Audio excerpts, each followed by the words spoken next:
Listen up. This is Panthro, RMP's only Catman. You're listening to RMP Radio, so silence.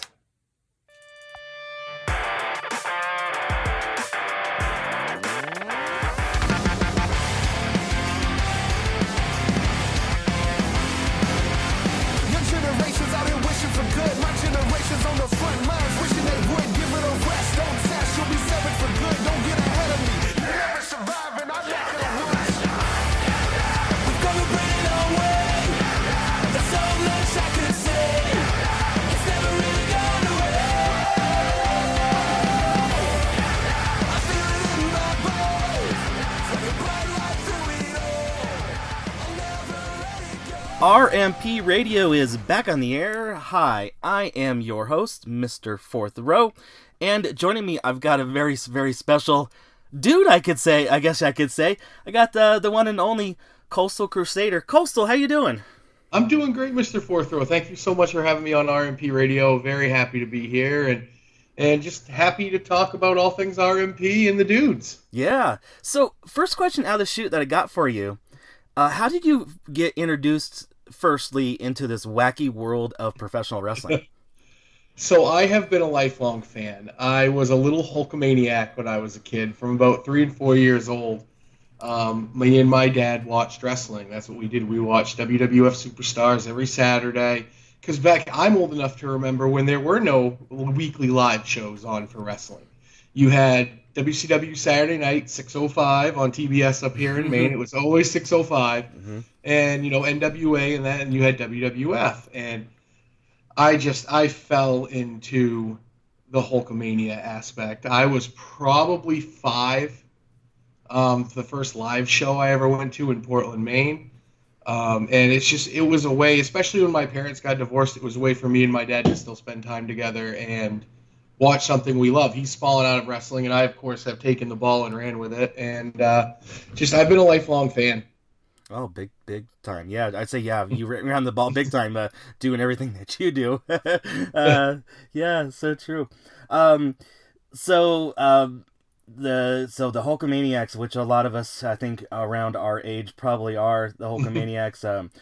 Myself, I consider myself a Hulkamaniac. I remember, of course, the Sports Illustrated issue, which was a huge turning point of, in my opinion, of getting the pro wrestling the recognition that it did, especially during the golden days of the Attitude Era and all that kind of stuff, where it was actually getting, media attention, from news outlets and the such. Yeah, there'd be no Attitude Era, I believe, and I don't think wrestling would be the place it was today if not for Hulk Hogan back in the late 80s, with especially getting involved with MTV. And if there's one thing Vince did right back then, it was definitely trying to get exposure on a national level and a world level at that. As most kids, as I got older, we get near that Attitude Era of wrestling, I kind of fell out of Hulk Hogan, and I didn't like the red and yellow anymore. But then the black and white NWO came out, and all the rest is history. I was a big NWO fan too, so yeah, yeah. I was one of those guys that would flip back on Monday nights. Oh, Nitro's at a commercial, we go to Raw. Oh, Raw's on a commercial, we go to Nitro. Yeah, back then it was, for me, back then DVRs were really not a thing yet. So it was, which one do I put on the VHS to watch later, and then watch the other one, Exactly. Or if you were real lucky, like, some of the kids where you had an extra TV with a VCR in the house and you could tape it while it was going on, and you just peek every once in a while. Yeah. God, how funny how the world has changed of just how we consume wrestling now. Oh, absolutely. It's just so many shows. AEW does great with that, with Dark and Dark Elevation free on YouTube. So it really helps get their product out there. Yeah, and and you got to adapt to evolve or get left behind. Kind of is like how the saying goes. Yeah, especially with the last few years, and again, we come back to RMP. That's what RMP has done so well, with Twitch being, the only live weekly wrestling product on Twitch. What an exposure that's been for them, just to be on that platform that's taken off so much in the pandemic era of the world. Yeah, and before with Rocky Mountain Pro, before it was even, they got in on the ground floor really with Twitch, because Twitch wasn't really sure, how they were going to, evolve from, because, I don't know if you know this, but I think some of the listeners know this too, but Twitch used to be the old Justin TV, which was a pioneer.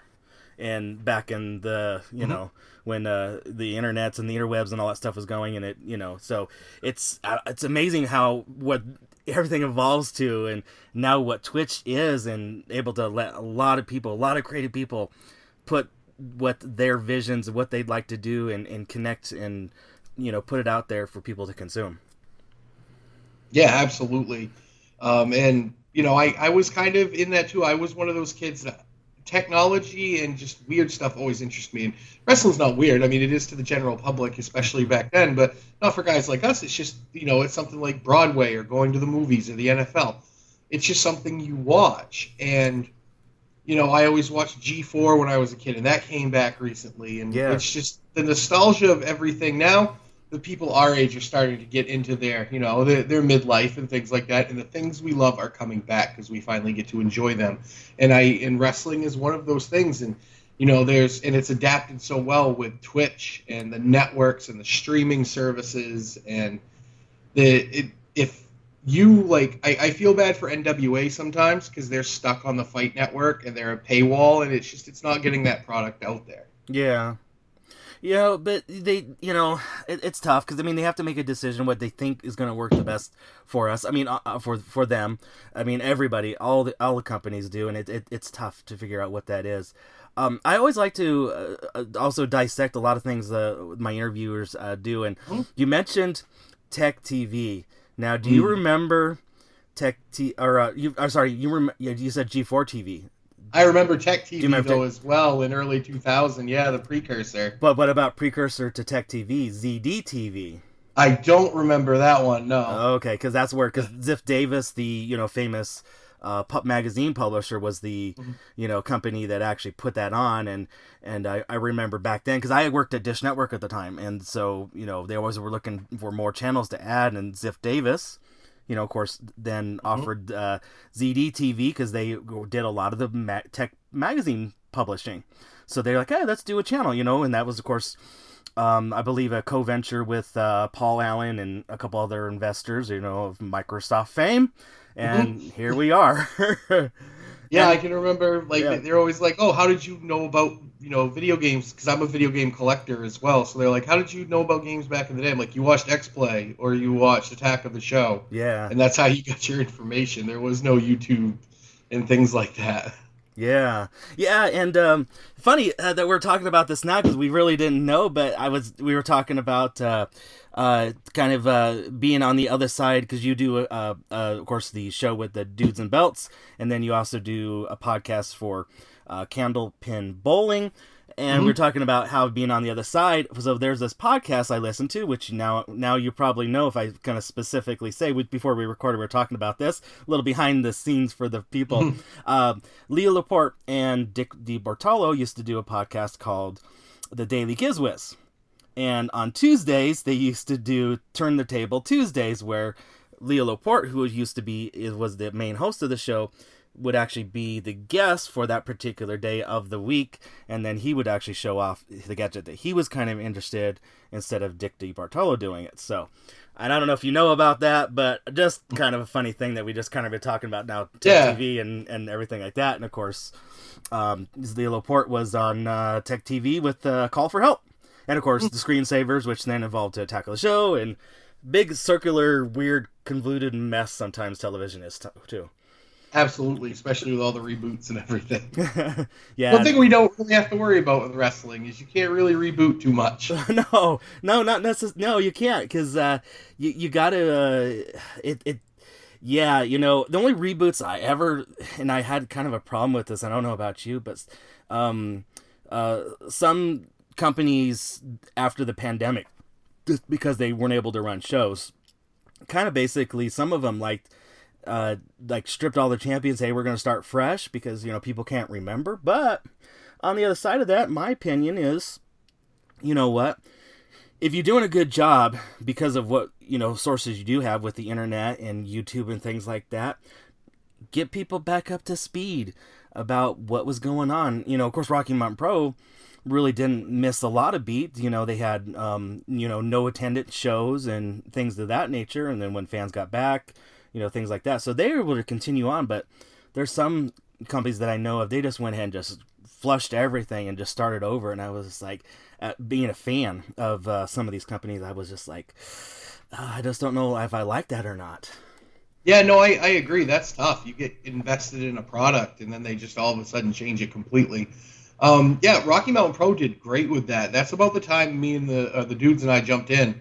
Was right around the tail end of those really no fan shows. Yeah. Back when it was at Fast Performance, and they were just, it was just the wrestling, and it was still such an entertaining product. I've said this before on our shows. RMP kind of made me fall back in love with wrestling. Oh, I had gotten very stale with WWE. AEW really hadn't hit its stride yet. Yeah. The pandemic was there. I never realized how much I needed fans to watch wrestling on the TV until there were none, and it was very different. But RMP, for some reason, just the energy and the quality and just the drive and passion that all the guys have and the girls, and it reignited my love for wrestling. I'm like, this is what it's supposed to be. There's a place for, Sunday on our show gets mad at me when I say this, but there's a space for sports entertainment in everything. Yeah. WWE has its place as a product. I find myself as more of a traditional wrestling fan. I like AEW, I like New Japan, ROH. I like high spots, I like good storylines, but to me it's about the in-ring stuff. And I think that's why during the pandemic, WWE struggled, because they had a lot of good in-ring guys, but they just didn't have the fan reactions, Yeah. So it was probably tough for them, as of course it was probably with RMP, to get that a feedback, because, well, with WWE, I mean, I think I watched a little bit of it. I've really kind of fallen out with the WWE just because of everything going on. I just was really involved with going to a lot of independent shows, because here in Colorado we have quite a few, as well as there's a good handful of really the ones that kind of run on a regular basis, and then here too, because of where we're at, there's a million lucha shows, and it's which are fun. And I really am trying to immerse myself so I can start learning Spanish a little bit better, things of that nature. But with WWE versus, like, for example, Rocky Mountain Pro, at least they had the rest of the locker room back there to kind of help, giving that, impression. They were the fans to, help them, get that instant feedback of what they are doing and they're performing in the ring. And WWE was kind of, unfortunately, they stifled them, they handcuffed themselves because of how they set up, the performance center to do a lot of that stuff. Yeah, and it's interesting you say that. They didn't stick with the performance center too long, and then it turned into the Thunderdome, because it's exactly what you said. They needed at least that little bit of reaction, and I can't imagine even the RMP guys. It's got to be so hard to go out there to essentially crickets, because it's your worst fear. Yeah. As you go out there, I was an actor in high school, and the worst fear is you go out and you don't get a reaction at all, and that's what you were walking into every night with no fans.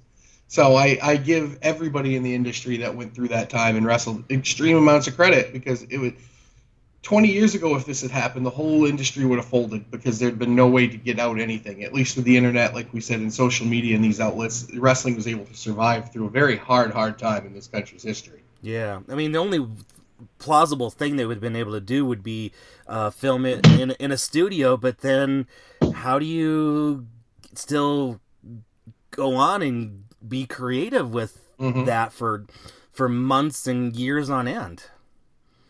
Yeah, they're tough.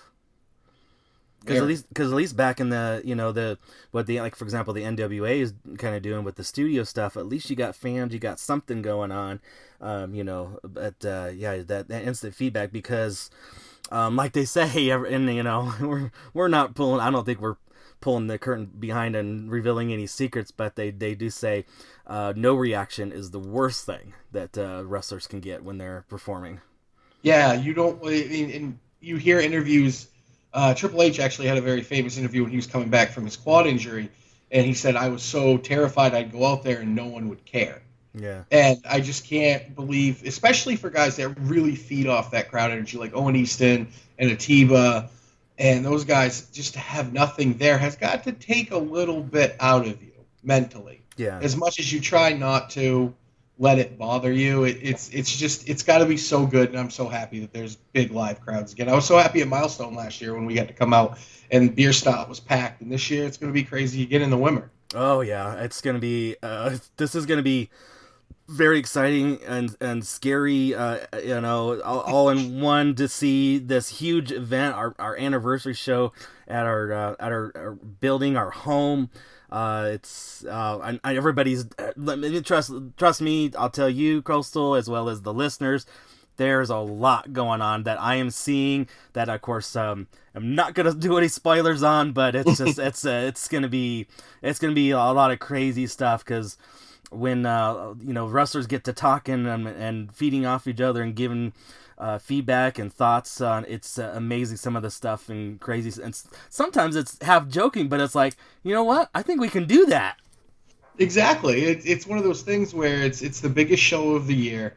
It's something. It's all building up to this passion that everybody shares in that locker room. Yeah. And I can tell you, just being in that environment last year and seeing how it all happened and how everybody came together and put on just one of the best live wrestling shows I've seen in my life was incredible. And it truly is wonderful, the locker room and the community that Rocky Mountain Pro has. Yeah. From the faithful to my fellow dudes, to you, Mr. Fourth Row, to Yaden and all the guys and gals. It's amazing how welcoming. And I think that's why it's such a great product, is because of the care put into it by everyone. Yeah.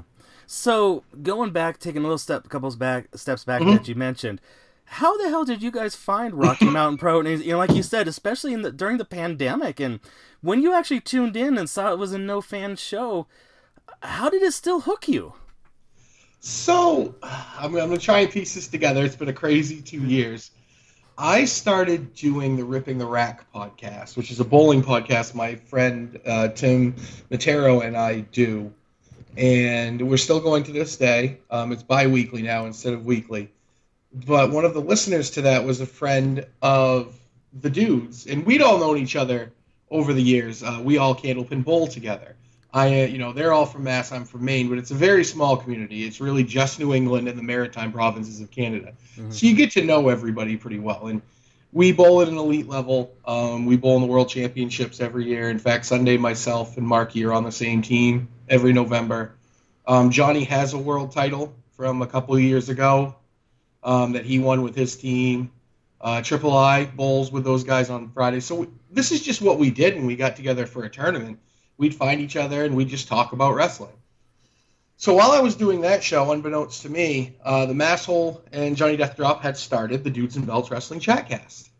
And one of our mutual friends said, "Hey, you do a podcast. They're doing this show. You should see if you can be on." Mm. So it was getting, the pandemic had really just kind of set in. It was about August of 2020.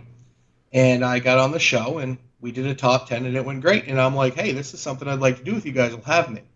So that's kind of how I came into the Dudes. Now, Johnny had, they had gotten rated, actually. I think it was by either Yaden or the Rocky Mountain Pro site itself, because they were talking wrestling. Mm. And they were just thankful for the raid and Johnny, being the great communicator that he is, because really without Johnny, the ship doesn't move. He is the go-between with RMP and us and make sure that everything... He does a lot of stuff that people don't see other than just hosting the shows. I can imagine. Yeah. So we got talking, and we had Yaden on the show and interviewed him, and it just took off from there. We started watching the product so we could get more familiar with the company. And I started watching the Rewind every day when I was putting my son for nap, because I'm a stay-at-home dad. So he was napping, and I was watching, get familiar with the product, and it just kind of went from there. It's crazy being involved, with a company and critiquing a product when you're, 7 or 8 states away on the other coast, 2 hours difference. But it's been awesome, and it's just like I said, it reinvigorated my love for wrestling. Yeah, that is crazy how an independent, professional wrestling can do that. I kind of feel like the same thing. A lot of people know my story. Some of the listeners do. I don't think you do, but mine was that I was listening to a regular podcast, a wrestling podcast that was talking about. Actually, it was at the time it was called the Impact Wrestling Weekend Review, because Impact wasn't Impact yet. They were still, Total Nonstop Action, TNA. And they actually, the company, Impact Wrestling actually bought the website from him. So then he changed it to the All Wrestling Weekend Review. But nonetheless, I found there was a mutual listener that was living in the Colorado area as well. And then we kind of connected. And then he said, "Have you ever been to a local independent show?" I said, "No." So he's like, "Yeah, let's go to this one." And it's another one. It wasn't Rocky Mountain Pro. Rocky Pro was not my first. They were my second. But it doesn't necessarily, they say sometimes, you don't have to jump on, on that first one. But I still love that other company too. They still are around, and I still go to them when I can, schedule permitting, because there's, like I said, there's so much wrestling in Colorado now. There's so many schedule conflicts because there's only so much time to get everybody's shows in. But yeah, and then I got hooked. I got hooked with the independent scene, and I was like, I felt great about it because, like I said just before, a few moments ago, that WWE was just not doing it for me anymore, and it's great to see this. So, I'm kind of still a casual fan. I still, neglected to mention, I still, like to check in on the premium live events, I guess is what the name is, which I do like that. It's better than pay-per-views just because of, we talk about evolution. You don't pay for pay-per-views, at least in the United States anymore. Necessarily if you've got a streaming service, if you're still one of those people that probably still only has cable and that kind of stuff. I guess they kind of still do, but I don't even know if like the direct TVs or the dishes and the Xfinity do. I think you can, because that's still how they do a lot of boxing stuff. I can remember a bunch of years ago now when McGregor and Mayweather fought, I had the fight at the house and I ordered it off Dish, and I can remember going through and going, you can still order wrestling pay-per-views on Dish. Yeah, that's weird. How archaic. Yeah, well, and it doesn't make any sense, honestly. I remember I was looking at it, and somebody's like, WrestleMania is $80, and I'm like, no, it's $10 or it's free if you just sign up for the network. Yeah. And they're like, no, it's $80 pay-per-view. I'm like, who in their right mind would pay $80? Yeah. Well, I remember when it was, like, for example, like the, they were, some of the, not the big four, they, I think like WrestleMania was maybe $50 way back when, and then like the regular pay-per-views would have been probably 1999 or so, and that like the In Your Houses, when they started, they were like $20, and they were like a big house show. My dad and I, we got them every month if it was WCW or WWE at the time. I watched every pay-per-view from about 97 until probably 2001 or 2. We would order them every month and have his friends over and have a couple of my friends over, and we'd watch them. Yeah. Like I said, it was just something that it was a great way to bond with some friends over. Yeah. Speaking of pay-per-views, did you ever have your eye on TNA way back when they were on like the Fox regional sports networks, which basically don't exist kind of anymore? The name does, but the name doesn't, but kind of the channel does. But did you ever have your eye on TNA back then? I actually really fell in love with TNA in about 2006-07, back when a lot of the guys were leaving the big major promotions and going. But I do remember when they started, and it was like a weekly pay-per-view. Right, yeah, that's what I was getting to. Yeah, I've actually seen the first one a couple times, and there are some really great matches on that first ever the NWA TNA pay-per-view, because they were partnered with NWA at the time, which was crazy. Yeah. And you have AJ Styles and Jerry Lynn in an X Division match there. And you have Ken Shamrock winning the NWA Championship in that very first show. And, of course, you have Jeff Jarrett and all those guys. And back then was crazy. And it's crazy to think about now. I'm talking about these guys, and we're talking about watching wrestling back in the day. And I get to see D'Lo Brown every week Yeah. on RMP, and I can remember watching D'Lo Brown win the European Championship and the Intercontinental Championship. Yeah. Yeah, and everything he did, the Nation of Domination and everything. Yeah, I it's actually crazy. share something with D'Lo. We are both UMaine Black Bears. He went to the University of Maine, and I believe he got his business degree, and I am also an alumni of the University of Maine at Orono. Oh, that's awesome. That is so cool. So from there, and I was gonna ask you, but we kind of already filled it in. I was like, how did all the dudes meet? So the candle pin bowling. Now, Yeah. I don't know if maybe a lot of the listeners know what the difference between candlepin versus what I'm used to, which is 10-pin, I guess is what you guys call it, right? Yep, we call it 10-pin. Yeah. So you can actually on YouTube, there is a lot of candlepin content. Our community has been great getting old matches and getting. There's live streams all on Facebook. Plug a group candlepin chat. You can go watch a lot of the Friday night pro leagues that the Mass Hole and those guys bowl in. But yeah, so the difference is the pins are 16 inches tall and they're long and skinny. They're not the kind of fatter squatter pins, and the pins actually weigh more than the ball. The ball itself has a weight anywhere from 2 pounds 5 ounces to 2 pounds 7 ounces. And believe it or not, there is a foot between every one of those pins, equidistant, in the triangle. So you can fit a ball in between a couple of them. And it makes some interesting things when you deliver your first ball. The pins you knock down, if they stay on the plate, there is no sweep that comes down and takes them out. You can actually use those as part of your strategy in shot playing. They call it deadwood, and it is a down pin that you can use to propel into other standing pins. So it's very cool. You get 3 balls instead of 2, and the scoring works the same way. Okay. And also I'm just curious because of obviously the you mentioned the ball is different as well. So the ball sounds like it's smaller. It is, yep. It's much smaller in diameter. It pretty much fits in your hand. It's I can't remember the exact diameter of them, but like I said, they have no finger holes in them. Right. So you got to palm them. So that's what I was kind of thinking. So people that have bigger hands probably have a little more advantage, or have to do that they can do a lot more with that ball versus somebody that may have medium to small hands like myself. You can. It's very interesting, the world of candlepin bowling, because sometimes throwing the ball very, very hard hurts you. Sometimes it helps you to carry, as we say, carry shots, propel deadwood into pins. It really is all style. Okay. I have yet to see 2 people that have the same candlepin bowling delivery. You can talk about like how you see 10-pin guys, and a lot of them have that same walking approach. The arm swing's the same. Because all bowling is in either one of those is muscle memory. Yeah. People ask me all the time, like, how do you make one single pin down there? And it's like, I don't ask me because it'll just confuse me. I just kind of throw at it. It's hand-eye coordination. Yeah.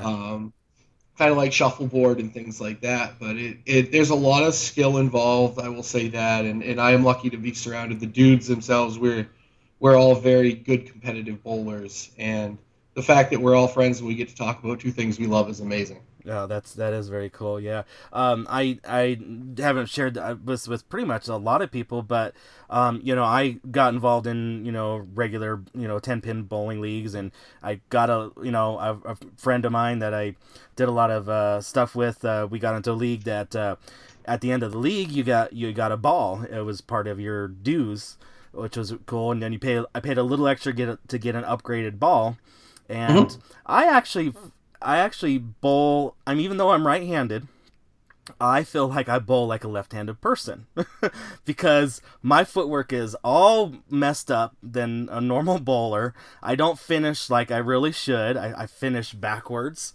than a right-handed person, and I don't know if it's just because the 4 years of tennis in high school, varsity tennis and that kind of stuff. So everything is just completely different. So I imagine if I tried candle bowling, I would probably have the same kind of weird, weird styles and things. But like you mentioned, there are a lot of people that actually finish on their right foot.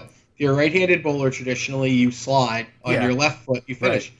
There's a lot of people that finish on their right foot. There's some of the best bowlers I've seen actually bowl off their wrong foot. Okay, so then I fit in.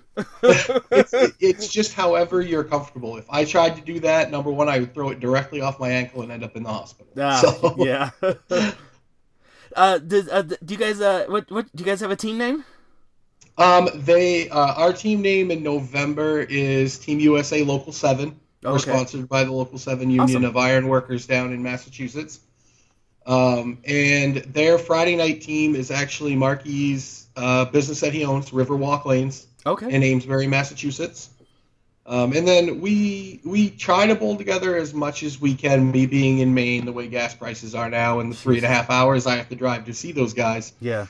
We don't get together all that much, but it's crazy to think about. I bowl in a league, once a month pro league in New Hampshire, and it's 2.5 hours to get there, and that's the only place other than on the computer I get to see Triple I and Sunday and Mark and those guys. Yeah.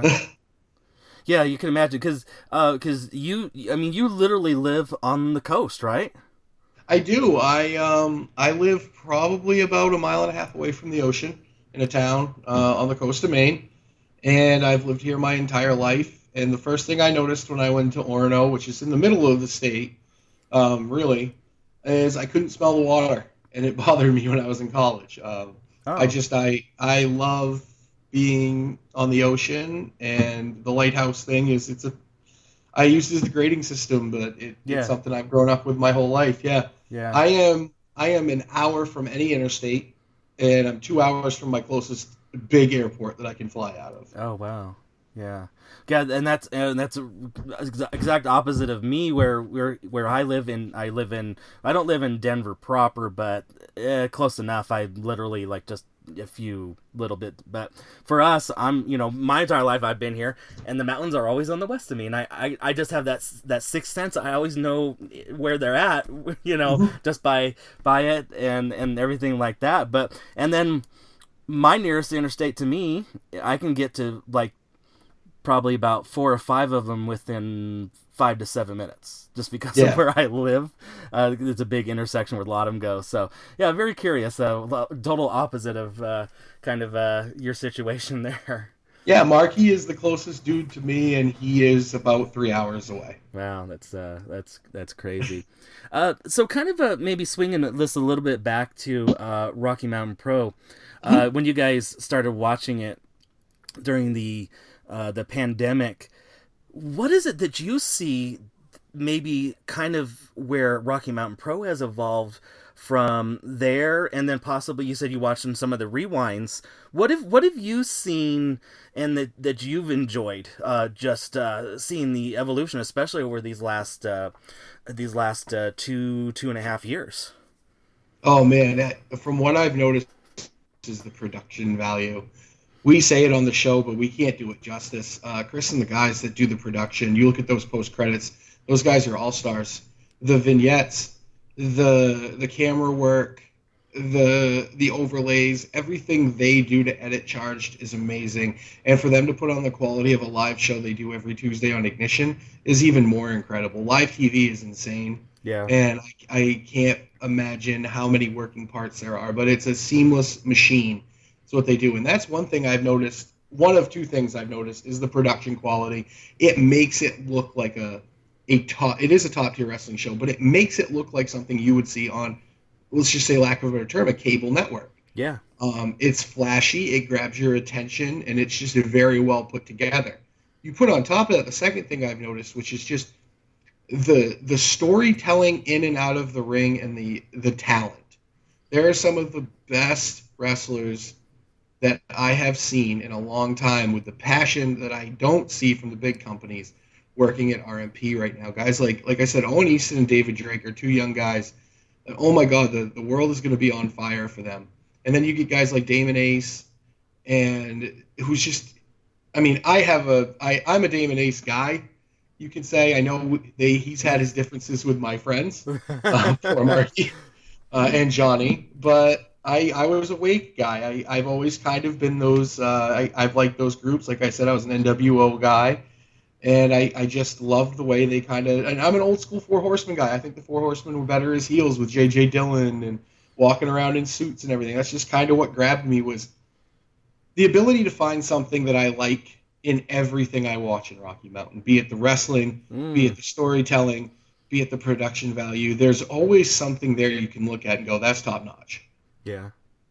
Yeah, and that's so true. That's what I've seen watching the rewinds, is not only that, but you can see the crowd growth. Yeah. And then you saw it die off with the pandemic, of course, obviously it had to. Yeah. But the crowd growth is insane as well. Just the amount of fans that are coming out and seeing the product.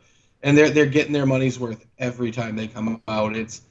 I don't just say it because I watch it every week. If you're not watching RMP and you're a wrestling fan, you're missing out. Yeah.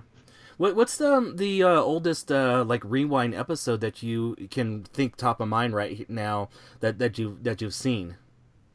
I think I went back and I just kind of looked through them, and I did watch the rewind when they did the Milestone with Nikita and Titus. Okay. And I can remember watching that and being like, this is crazy. Like, to think that this is something out there that I hadn't seen. And then when we started watching, they were still, I think they were probably about 2 years behind of where we were. And I would see bits and pieces. Again, sorry that I can't remember it completely. It airs out here at about, it used to air about 1:30 out here on the East Coast. And then again, that was the time my little dude was taking a nap. Yeah. So trying to keep him down and everything, make sure he got rested. But no, I can't really think of one of the oldest ones off the top of my head, but I can think of some matches and just going back and watching the stuff with Hoodie and the Left Coast Gorillas, and all of that stuff was crazy. And even watching Stephen Ashburn back in the day. Yeah. But yeah, it's a product that has evolved, and I can't say enough good things about it. It's one of those true joys you get as a wrestling fan, to watch something and know you're going to be entertained when you turn it on, because you can't do that anymore. And again, I don't mean to be long-winded, but you can't turn on Raw every week and go, this is going to be good. Yeah, there will be something on here I like. Yeah, and you can kind of say that about AEW, but you have to be, as I like to say, the 1% wrestling fan that, knows the back parts of the business, knows what to look for in rest holds and stuff like that. Yeah, you get your enjoyment, but for your everyday wrestling fan, they're just looking for entertainment like we would watch Netflix. Yeah. So, and with RMP, there's always something to grab you. Yeah, that is so true. I mean, I was hooked when I got into watching RMP. Like I said, RMP was my second, and I actually started my very first show that I went to RMP was actually at the if for the listeners that may know, the Nighthawk Brewery in Broomfield, Colorado. It was they were 1 week away from changing from NRW to Rocky Mountain Pro.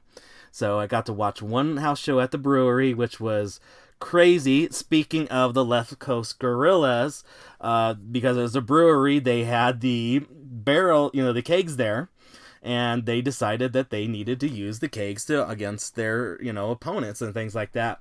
And they missed one, and the keg rolled into the guardrail right where I was standing. And I'm like, this is some good stuff. I think I'm gonna enjoy this. And and then I went back the next show. That's when they were Rocky Mountain Pro, Jeffco Fairgrounds. I don't know if you've watched those. And there was right when.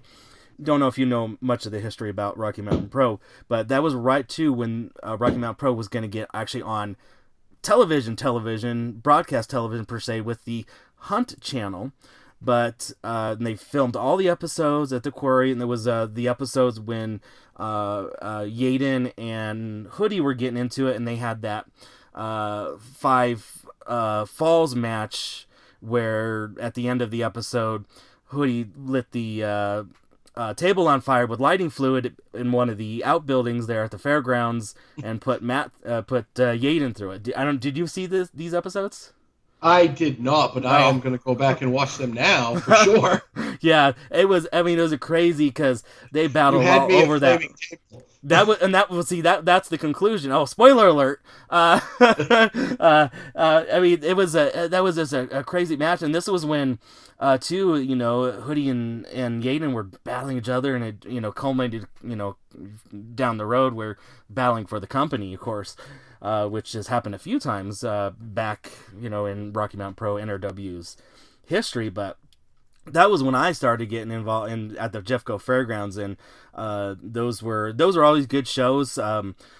Sometimes we go back, like we were just talking about, sometimes those low attendance. Unfortunately, sometimes there was a little low attendance, dropping off. Because Rocky Mountain Pro also tried to do something a little before ahead of their time, where they're doing Ignition they actually were doing Charged every Thursday, and sometimes people weren't coming out, but. That was years ago. That was before the pandemic, and now we've of course been able to retool and kind of things are clicking. And we, last night's crowd at for Ignition was well attended. We had a lot of good fans. We had a lot of new people. I get to talk to these people now. For people don't know, I get to talk to a lot of these people before they go in and kind of, hey, how'd you hear about Rocky Mountain Pro? And we're getting a lot of. Eyes from everywhere, and people finding out about and finding our flyers and getting in. So it's great to see, and then I would assume that you see that as you're watching, miles and miles away on Twitch and YouTube and everything. Yeah, no, we watch it on Twitch, and it's just the Ignition. We've been doing Reignited since the start of the relaunch of Ignition this past January. And to see the crowds every week bigger and bigger and bigger, and the charged crowds, now that they are doing all of the charges, in one point, it's great to see the amount of people that come out for something like that. It's you understand pay-per-views or premium live events, whatever you want to call them. Yeah. You're going to get a bigger crowd because it's a bigger event. To see a weekly show that is constantly filled, like Charged is, and to see Ignition, especially from the pre-show to the end, the crowd is, no one leaves. It only gets bigger. And I mean, they've had a hype train. Not only the people in attendance, there's a hype train almost every week on Twitch. Yeah. For Ignition. It's wonderful to see the support.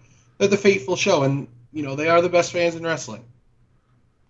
Yeah, so true. I mean, and a lot of the fans have turned out to do other things, like you and myself. Exactly. Get involved, get on the other side of the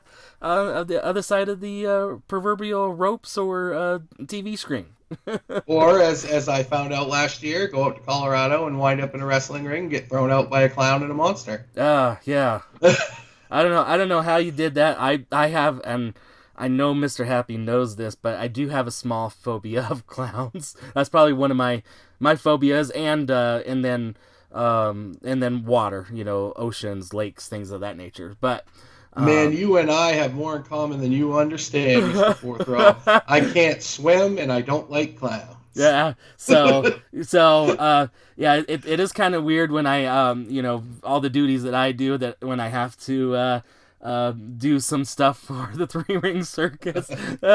It's I suck it up, but I have to once I get done, I have to have a little sit down and have a little bit of a soda or something to calm my nerves. Oh well, hey, at least you can get to sit down on the ramp last year while Sin Bodhi terrified you and eliminated. Yeah, so true. So we got Milestone coming up here. Milestone 12th anniversary of Rocky Mountain Pro. You and the dudes are going to be in attendance.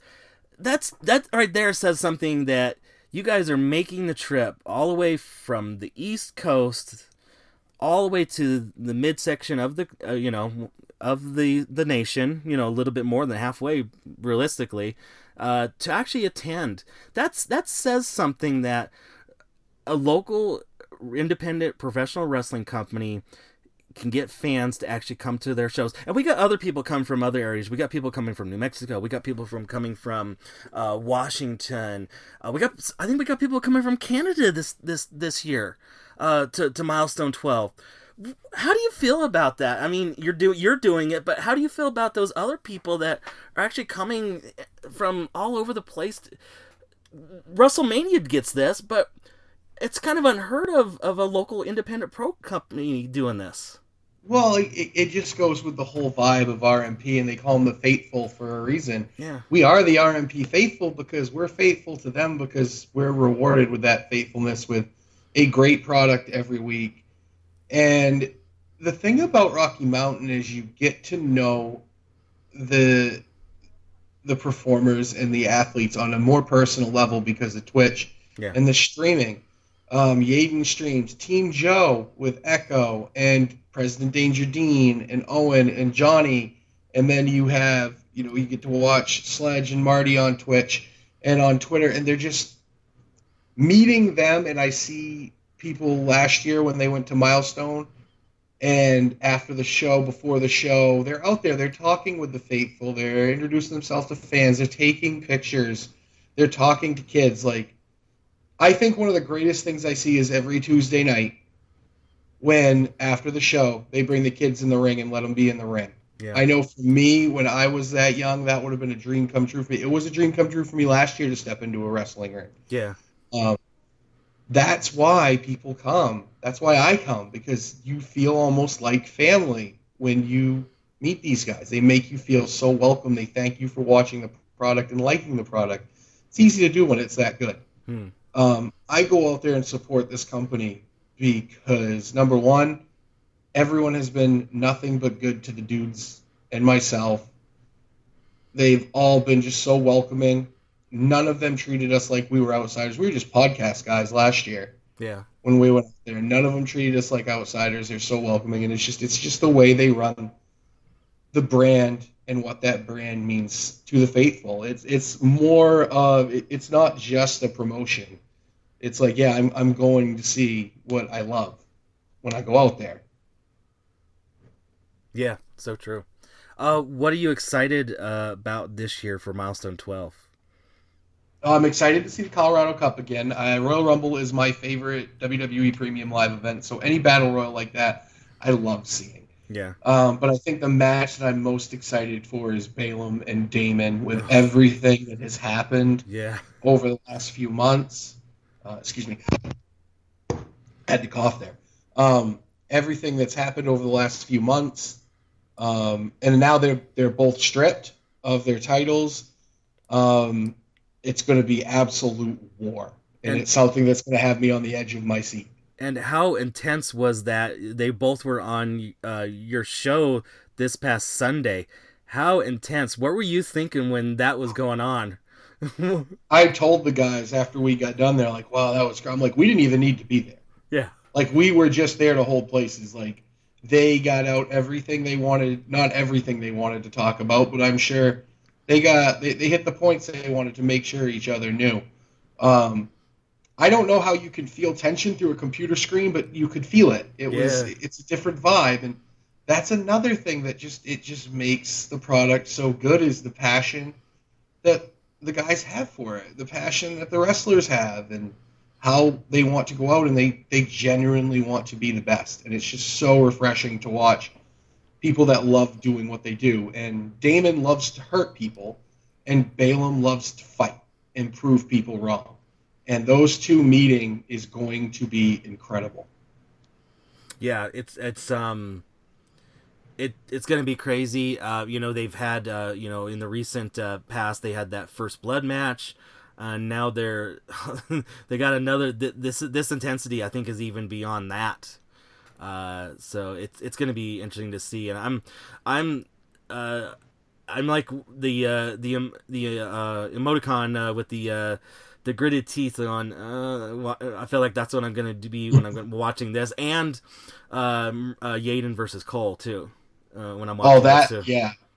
Those two matches right there are just, those are personal, and you can't underestimate the value of personal brings into your ability to perform. Yeah. It's going to be insane. And on a non-match thing, I'm very interested to see Reagan come back. Yeah. I have been very interested over what we've seen over the last 6 weeks or so with Salem Wolf and Dr. Stryker, and I'm very interested to see what surprise Reagan has in store for us. Yeah, that's true too. Speaking of surprises, you first mentioned the Colorado Cup, which is going to be included in Milestone this year. It's kind of if the listeners don't know it, it's kind of part of the quote unquote. Best way to explain it is a pre-show, but you still, if you guys are going to be attending in person, you still want to get tickets and get there early to watch the Colorado Cup. But do you have any favorite maybe surprise entrants that you'd like to maybe see in the Colorado Cup? You would be quote unquote marking out for if you saw them pop up? Man, my pick to win is Remy D if Remy's in it. Yeah. I can't wait for Remy's a national treasure. And what a great interview we had with Remy. And I don't know if I'm as excited as Triple I is, but very excited for to meet and see Remy D in action. Something I would, Hoodie coming back would be incredible, like last year. Yeah. That was just awesome. I guess if we saw the Pillars, I was a big Pillar fan last year. We just saw them on national TV on Dark, but those guys are just crazy. Because what you see in the ring is what you get. Having a conversation with those two guys is quite interesting. I know. I got pictures to proof that I've had conversations with the Pillars. So, yeah, they are all what you would think they are when it comes to communicating, quote unquote, with them. Yeah, and the best part is, I mean, look at what happened last year. They were both in there, and Jem and Lola took them on last year, which was incredible. Oh, that was great. Yeah, it's always so much, and I hope Jem comes back too. I always enjoy seeing her in the ring. She's at 4.5 feet of fury, which is insane, and I love watching her fly around that ring too. So true. All right. Well, I think Coastal. I think this might be a fantastic point and exclamation point to put on this conversation with you. But before I do let you go, people wanted to follow you out there with everything that you do with the show. Any socials that you have that you'd like to share if people wanted to keep up to date with you the every day throughout the weeks, the months, the years, and so on. So basically the best place to follow me is on Twitter. It's at CandlepinKid77. That is all lowercase. I do tweet quite a bit about various things. Like I said, I'm a video game collector and wrestling of all types. So there's that, as well as you can listen to my other podcast, Ripping the Rack. It's on Spotify, Anchor, Breaker, YouTube, where we talk mostly about candlepin bowling, but we also talk some other sports. And the Mass Hole is on there occasionally as well. So, yeah, that's Ripping the Rack podcast. And on Twitter, at CandlepinKid77. Awesome. All right. Well, once again, Coastal Crusader, thank you for coming on. And I guess I'll be seeing you here within, a little bit over in a week. Yeah, no, thank you so much for having me on. I've listened to the show since we started watching Rocky Mountain Pro. It was great to see you last year at Milestone, and can't wait to sit down and have a longer conversation this year when I get there next Thursday. So. Oh yeah, and trust me, I know you haven't seen it in person, but I don't know if Johnny Deathrop has told you, but the merch area is nice and cozy. I've got bar stools, so if you want to just hang out for a little bit, grab something from concessions, come behind the merch table. You're more than welcome to. Well, I have my line on some logos and stuff, so who knows? Maybe I'll have something to put on the table. Oh, that would be cool, too. All right. Well, once again, I'll see you in a week, and thank you for coming on. Sounds great. Thank you so much.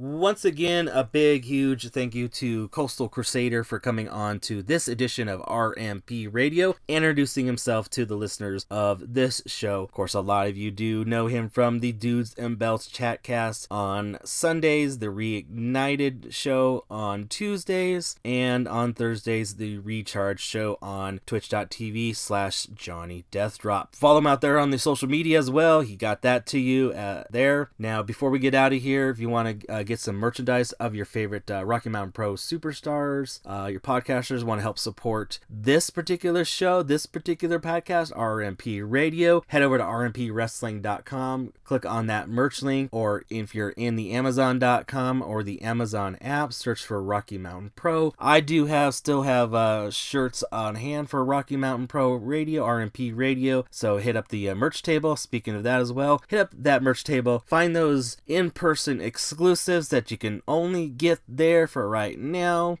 Hint, hint, we may have some things changing in the future, a way that you may not have to attend in person to order those things, but if you're there, you might as well go ahead and visit the merch table and pick up a few items of your favorite superstars there. Upcoming events, a few things to talk about here. Everything that we got coming up, you can of course hit at rmpwrestling.com, click on the events link, and you'll see everything that we've got coming up in our schedule in the near future. A few things we got coming up. Okay, so this Sunday we're going to be at Mile High Flea Market on Father's Day from noon to 3. So all you need to do then is pay the admission to enter the facility, Mile High Flea Market, as a buyer. If you want to get to the Mile High Flea Market beforehand, visit all the stores and the merchants in the grounds there. Visit us for wrestling afterwards. Additionally, go to the merchants and stores that you hadn't gone to yet and finish out the great Father's Day weekend there. Then also that coming week on Thursday, we're going to be at Top Taco. So you guys want to get the details to that, of course, follow your favorite Rocky Mountain Pro superstars. They're posting all that information as well on the website. And then that's going to start Milestone weekend. Then we're going to get to the big enchilada, the Top Taco there. Haha, Milestone 12 on Friday the 24th. So you guys all know about that, I hope by now. And then on Saturday following, we're going to do our next set of charged recordings. 2 sessions to choose from. Go to one or both. We just would love to see you there enjoying the great action of Rocky Mountain Pro. Now, in between all these events, of course, we do want to have you watch everything that we got with Rocky Mountain Pro. Twitch.tv/Rocky Mountain Pro. YouTube.com/Rocky Mountain Pro. And of course, you can watch our episodes also on the Fight TV platform, wherever you get it, either through the app, the website, or even like through your Roku. That's where Milestone 12 is going to be, is on the Fight TV. So search for Milestone 12 with Rocky Mountain Pro, and you'll get that right there. That's a fantastic thing. You can watch it live, and then you own it, so you can rewatch it as many times as you like. Now, if you want to get us out there on the interwebs and things of that nature, everything does stem from the website at rmpwrestling.com. And then on the social medias of the Facebook, the Twitter, the Instagram, all of the username of the Rocky Mike Tango November Pro. That's the Rocky MTN Pro. Thank you as always for listening to this edition of RMP Radio, where pro wrestling is elevated.